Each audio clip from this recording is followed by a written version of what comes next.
जी हाँ या ना बोलो। देखिए आपने भी नहीं है, लेकिन आचार्य चाणक्य इसका उत्तर देते हैं और क्या गजब का उत्तर देते हैं। आचार्य चाणक्य कहते हैं कि कामधेनु नाम की ऐसी कोई गाय नहीं हो सकती जो संसार के अंदर सबकी मनोकामनाओं को पूर्ण करा दे। यदि कोई कामधेनु नाम की है, कोई वस्तु है समस्त मनोकामनाओं को पूर्ण कराने वाली है, तो आचार्य चाणक्य महाराज कहते हैं कामधेनु गुण विद्या है काले फलदायनी प्रवासे मातृ सदृशी विद्या गुप्त धन विस्मृतम। आचार्य चाणक्य कहते हैं कि सुनो दुनिया के लोगों, संसार के अंदर ऐसी कोई गाय नहीं है जो समस्त कामनाओं को पूर्ण करा दे। यदि समस्त कामनाओं को पूर्ण कराने वाली कोई वस्तु है तो उसका नाम विद्या है। जो विद्या को प्राप्त कर लेता है उसकी समस्त मनोकामनाएं पूर्ण हो जाती है, समस्त इच्छाएं पूर्ण हो जाती है। और विद्या कैसा धन है? प्रवासे मातृ सदृशी ही, जैसे माता अपनी संतान की रक्षा करती है, ठीक उसी प्रकार से विदेश में विद्या रक्षा करती है। और विद्या कैसा धन है? विद्या गुप्त धन है। विद्या को राजा छीन नहीं सकता, विद्या का भाई बंटवारा नहीं कर सकता, विद्या को चोर चुरा नहीं सकता। विद्या गुप्त धन है। अभ्यासेन विद्या वर्धते, जितना जितना अभ्यास करते हैं उतनी विद्या बढ़ती चली जाती है। इसीलिए स्वामी दयानंद ने कहा था यदि शोक का कोई कारण है अविद्या शोका, जो अविद्या में फंस जाते हैं वो शोक में रहते हैं, वो दुख उठाते रहते हैं। अविद्या से निकलो। और यहां तक कि शोषण नहीं हुआ। एक नारी एक विद्वान के पास जाती है और विद्वान से जाकर के कहती है कि मैं पूछना चाहती हूं नारी के विषय में तुम्हारा क्या चिंतन है, तुम्हारा क्या मंथन है, तुम्हारे क्या विचार है। तो उस विद्वान ने कह दिया कि हमारी नजरों में तो, हमारी दृष्टि में तो नारी पैर की ज्योति है। फिर दूसरे विद्वान के पास जाती है कि मैं पूछना चाहती हूं कि नारी के विषय में तुम बताओ, तुम्हारा क्या चिंतन है, तुम क्या समझते हो नारी के विषय में। उस विद्वान ने कह दिया नारी नरकस्य द्वारम, कि नारी तो नरक का द्वार है। फिर तीसरे विद्वान के पास पहुंची कि आप बताओ नारी के विषय में तुम्हारा क्या चिंतन है। उसने कह दिया नारी की छाया पड़त अंधा होत भुजंग, उनकी का गति जो नित नारी के संग। अच्छा, उससे कोई पूछे तू किससे पैदा हुआ भाई, क्या तू नारी से पैदा नहीं हुआ? फिर एक चौथे विद्वान के पास गई, आप बताओ जी आपका क्या चिंतन है नारी के विषय में। उसने कह दिया ढोल गवार शूद्र पशु नारी, ये सब ताड़न के अधिकारी। फिर पांचवें विद्वान के पास गई, आप बताओ। उसने कह दिया नारी के अंदर तो आत्मा ही नहीं होती, नारी के अंदर तो आत्मा ही नहीं होती। लेकिन फिर वो नारी वेदों वाले दयानंद के पास गई, महर्षि स्वामी दयानंद के पास गई। वारे वार ऋषि परंपरा के महर्षि दयानंद, यदि तू ना होता तो आज मंच पे हम ना होते, और यदि तू ना होता तो जो सुषमा जी बहुत अच्छे भजन गा रही थी वो भी ना होती। ये स्वामी दयानंद की देन है।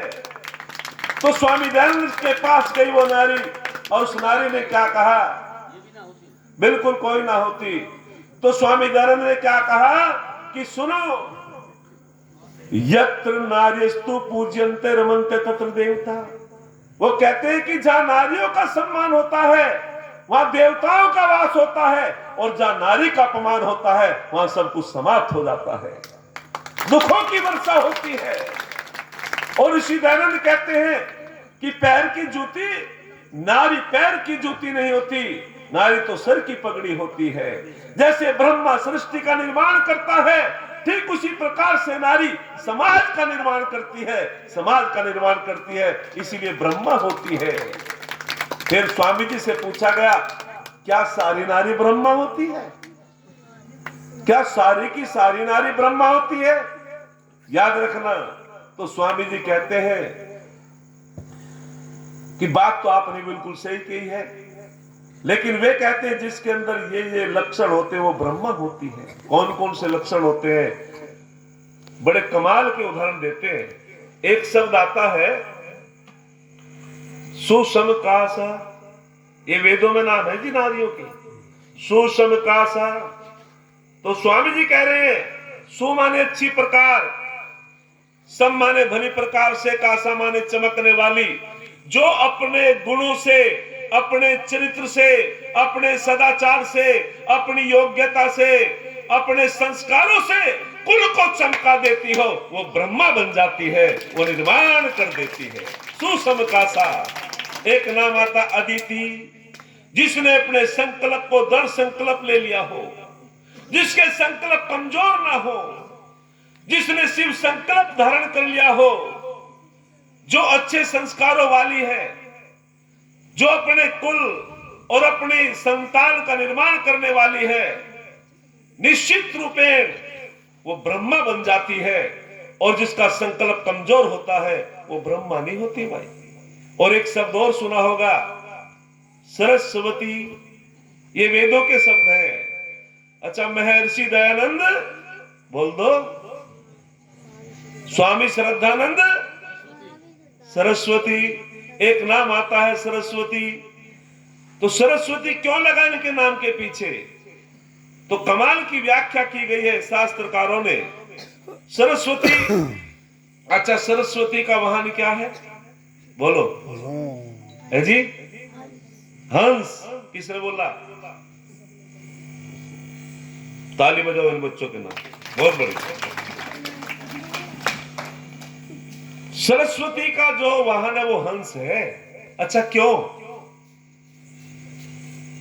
सरस्वती का वाहन हंस इसलिए है, हंस एक ऐसा जीव है, ऐसा प्राणी है जो दूध का दूध और पानी का पानी कर देता है।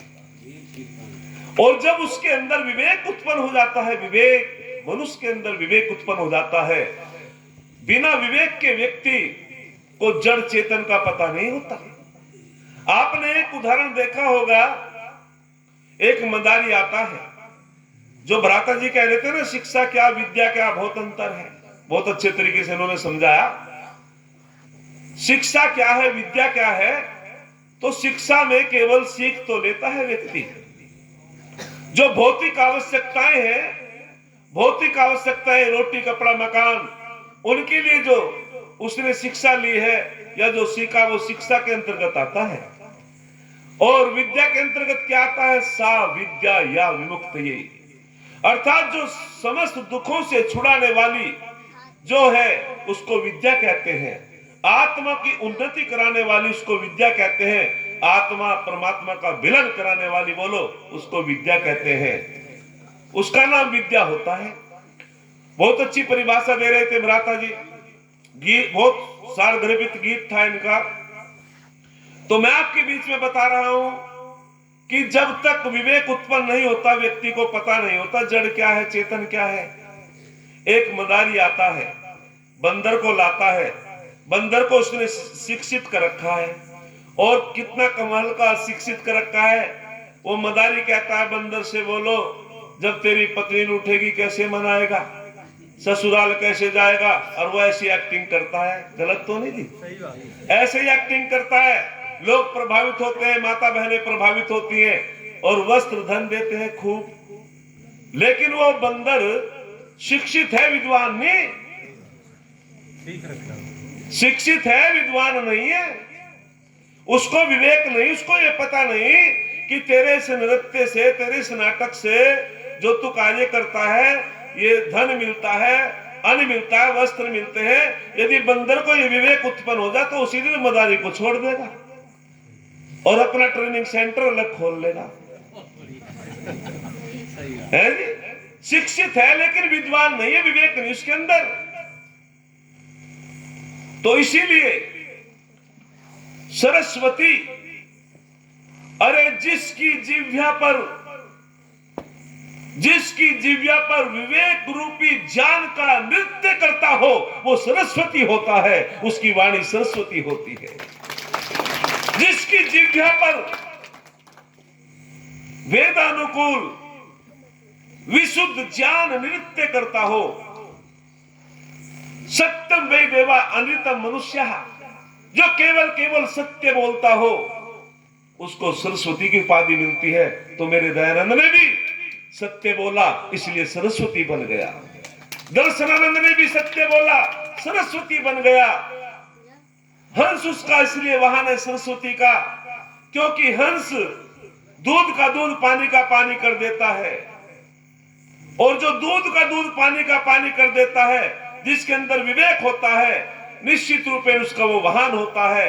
तो इसीलिए सरस्वती का वाहन हंस है, क्योंकि उसमें वो क्षमता दी है परमपिता परमात्मा ने। गलत क्या है, सही क्या है, दूध क्या है, पानी क्या है, इसलिए वो सरस्वती का वाहन है। आगे चल करके इतना स्वामी दयानंद का नारी जाति के ऊपर उपकार है। यदि ऋषि दयानंद निश्चित रूपेण भारतवर्ष में, आर्यवर्त देश में प्रादुर्भाव न होता तो निश्चय से हमारा बहुत पतन होता। इन शब्दों की जो मैंने व्याख्या की, ये वेदों में वर्णित है, और हम सब नारी का समर्पण देखें, नारी का गौरव देखें, तो निश्चय से ये पूजनीय है। कहते हैं कि एक मंदिर के चबूतरे पे एक कन्या खड़ी है। वारे वाह स्वामी दयानंद, तूने कितना सम्मान किया नारी जाति का। और वो मंदिर पे जो चबूतरे पे एक 8 साल की कन्या खड़ी है, स्वामी जी नतमस्तक हो जाते हैं। लोगों ने कहा, अरे आज तो स्वामी जी भी मंदिर के सामने नतमस्तक हो गए, पत्थर की मूर्तियों के सामने। लेकिन स्वामी जी ने कहा, नहीं नहीं, आप गलत समझ रहे हो। मैंने तो इस कन्या को देख करके इसके चरणों में नमस्कार किया है, जो पूजनीय है, जो वंदनीय है। मैंने तो इसका सम्मान किया है। किसी ने बहुत सुंदर कहा, नारी के विषय में जो भ्रूण हत्या करते हुए लोग, धन्यवाद बेटा, क्या नाम है? आर्यन। 50 रुपए की धनराशि दे रहा आर्यन। सुभाषिस 500 रुपए किसने दिए थे भैया? सुरेंद्र सिंह मुखिया जी। अच्छा अच्छा अच्छा अच्छा, 500 रुपए की धनराशि सुरेंद्र सिंह मुखिया जी भी दे रहे हैं। उनका स्वास्थ्य परमात्मा ठीक करे, जल्दी ठीक करे, बहुत बहुत धन्यवाद। तो मैं आपके बीच में बता रहा था कि हम जो है चिंतन नहीं करते, मंथन नहीं करते कि स्वामी दयानंद ने कितना गौरव, कितनी